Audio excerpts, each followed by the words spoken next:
Hi friends, welcome to Simis Nadan Kitchen and you're watching Simis Nadan Kitchen with Simi. ഇന്ന് ഞാൻ ഉണ്ടാക്കുന്നത് പച്ചടിയാണ്. വെള്ളരിക്ക വെച്ചിട്ടാണ് ഞാൻ പച്ചടി ഉണ്ടാക്കുന്നത്. അപ്പോൾ ഇതെങ്ങനെയാണ് ഉണ്ടാക്കുന്നത് നോക്കാം. പച്ചടി ഉണ്ടാക്കാൻ വേണ്ടിയിട്ട് ഞാൻ ഇവിടെ വെള്ളരിയാണ് എടുത്തേക്കുന്നത്. അപ്പോൾ ഞാനത് ചെറിയ ചെറിയ പീസായിട്ട് മുറിച്ചെടുക്കാനാണ്.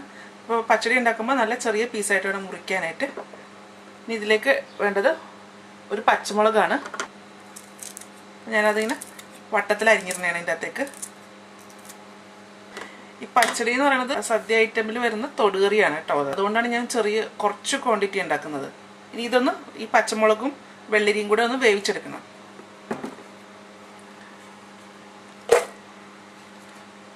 പാത്രത്തിലേക്ക് ഇട്ടിട്ടുണ്ട്. ഈ വെള്ളരി വേഗം മാത്രമുള്ള വെള്ളവും കൂടെ ഒഴിച്ചേക്കാം.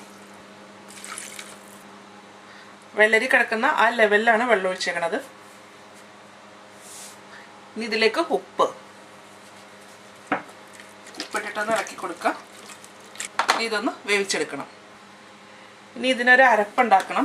അരപ്പുണ്ടാക്കാൻ വേണ്ടിയിട്ട് ഞാൻ കുറച്ച് തേങ്ങ എടുത്ത് വെച്ചിട്ടുണ്ട്. ആദ്യമേ ഈ തേങ്ങ മിക്സിയിലിട്ട് നല്ല ഫൈനായിട്ടൊന്ന് അരച്ചെടുക്കണം.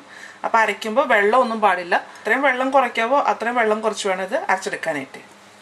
ഇപ്പം ഞാൻ തേങ്ങ നല്ലതായിട്ട് അരച്ചെടുത്തിട്ടുണ്ട്. ഇനി ഇതിൻ്റെ അകത്തേക്ക് 1 ടീസ്പൂൺ കടുക് അത് ഇടണേണ്. അപ്പോൾ ഇതിൻ്റെ ഈ പച്ചടിയുടെ ഫ്ലേവർ എന്ന് പറഞ്ഞു കഴിഞ്ഞാൽ കടുകാണ്. അപ്പോൾ ഞാൻ കടുക് ഈ അരപ്പിലേക്ക് ഇട്ടിട്ടുണ്ട്. ഇനി അരയ്ക്കുമ്പോൾ ഇത് നല്ലപോലെ അരയരുത്. കടുക് ഒട്ടും ഒരുപാട് അരഞ്ഞു പോകരുത്. ഒന്ന് ആ പൊട്ടി കിട്ടി വെച്ചാൽ മതി. നമ്മൾ കല്ലേലൊക്കെയാണ് അരയ്ക്കുന്നതെന്നുണ്ടെങ്കിൽ തേങ്ങ നന്നായിട്ട് അരച്ചിട്ട് കടുക് ആ കല്ലേലോട്ട് ഇട്ടിട്ട് ഒന്ന് നമ്മൾ അതിൻ്റെ അമ്മി ഉണ്ടല്ലോ, അരകലിൻ്റെ അമ്മി ഇട്ടിട്ട് ഒന്ന് ഉരുട്ടി കൊടുത്തേച്ചാൽ മതി. അപ്പോൾ അത് കടുക് പൊട്ടി വരും. അപ്പോൾ അതുപോലെ തന്നെ മിക്സിയിലാകുമ്പോഴത്തേക്ക് ഒരു അടി കൊടുത്തേച്ചാൽ മതി.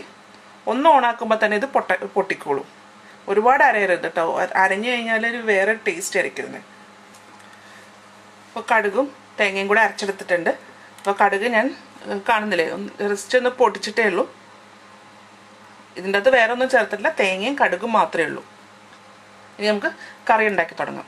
ആദ്യമേ ഈ വെള്ളരിയും പച്ചമുളകും കൂടെ ഒന്ന് വേവിച്ചെടുക്കണം. അപ്പോൾ വെള്ളരി കുറച്ച് വെള്ളം ഒഴിച്ചിട്ട് വേവിക്കാൻ വെച്ചിട്ടുണ്ട്. നമുക്ക് ഈ വെള്ളരി മാത്രമല്ല, നമുക്ക് വേറെ പച്ചക്കറികളൊക്കെ വെച്ചിട്ട് ഉണ്ടാക്കാൻ പറ്റും.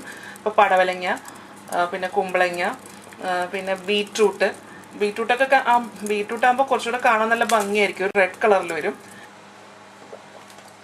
ഇപ്പം കഷ്ണത്തിലെ വെള്ളമൊക്കെ വറ്റിയിട്ടുണ്ട്. സ്റ്റൗ ഓഫ് ചെയ്തു. സ്റ്റൗ ഓഫ് ചെയ്തതിന് ശേഷം ഇതിലേക്ക് ഞാൻ 2 ടേബിൾ സ്പൂൺ തൈര് ചേർക്കണേണ്.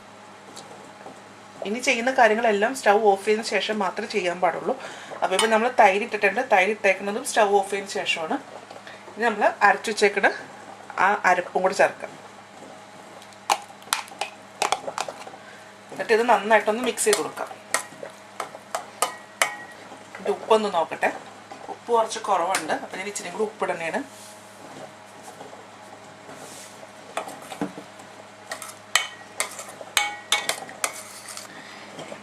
ഇനിയിപ്പോൾ ഇത് നമ്മൾ അരച്ച് ചേർത്ത ശേഷം സ്റ്റൗ ഒന്നും ഓണാക്കണ്ട. ഇതിങ്ങനെ തന്നെ അടച്ചു വെക്കാം. ഇനി പച്ചടിയിലൊന്ന് കടുക് വറുത്തിടണം. കടുക് വറുത്തിടാൻ വേണ്ടിയിട്ട് 1 ടീസ്പൂൺ വെളിച്ചെണ്ണ ഒഴിക്കണേന്. ഇതിലേക്ക് 1/4 ടീസ്പൂൺ കടുക്, ഒരു ചെറിയ ഉള്ളി വട്ടത്തിലരിഞ്ഞത്, ഒരു വറ്റൽമുളക് ഒന്ന് ഇളക്കി കൊടുക്കാം. ഉള്ളി ഒന്ന് മൂത്ത് വന്നിട്ടുണ്ട്. ഇതിലേക്ക് കറിവേപ്പില.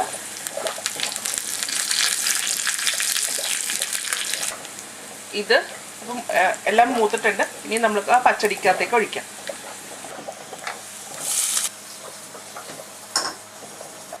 പച്ചടിയിലേക്ക് ഒഴിച്ചിട്ട് ഒന്ന് ഇളക്കി കൊടുക്കുക. ഇനി ഇത് കുറച്ച് സമയം അടച്ചു വെക്കുക. നമ്മുടെ സദ്യ സ്പെഷ്യലായ വെള്ളരിക്ക പച്ചടി റെഡി ആയിട്ടുണ്ട്. അപ്പോൾ ഇതെല്ലാവരും ട്രൈ ചെയ്ത് നോക്കാം. ഇത് ട്രൈ ചെയ്ത് നോക്കിയിട്ട് ഇതിൻ്റെ അഭിപ്രായം എൻ്റെ കമൻറ്റ് ബോക്സിൽ ഇടുക. അപ്പോൾ ഇനി അടുത്ത ദിവസം അടുത്ത റെസിപ്പി ആയിട്ടും കാണാം.